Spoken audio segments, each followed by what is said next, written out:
bundok ng Tralala. Yung mga gustong mag-invest, yung mga ganitong department, yung may kakayanan ko, hindi puro bola ho. Marami ako nakausap puro bola. Yung mabait at napagkakatiwalaan. Kailangan lang po ng kaibigan ng financial para mafinansa nito. Although mabubuksan na siya, pero kailangan ng maraming manpower, pagkain, okay? Sweldo ng mga tao. Okay.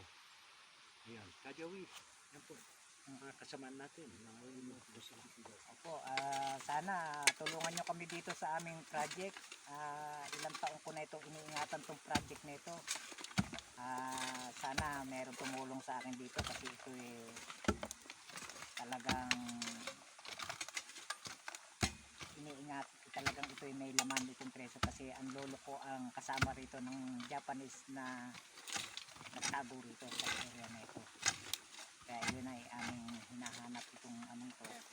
Kailangan lang namin talaga ng konting panggastos na mag-aalalay sa amin para makuha na itong laman ito ng tanod. At may gamit na panghanap doon sa bodega na hinahanap namin. Kasi wala kaming gadget na scanner na panghanap doon sa bodega na big patio na sinasabi ng lolo ko at ng Japanese. Yun lang po ang sana. Okay, thank you for watching. This is the Rojas Treasure Hunter in the Philippines. Dumayo po kami sa bundok ng Tralala. Good day everyone. Okay?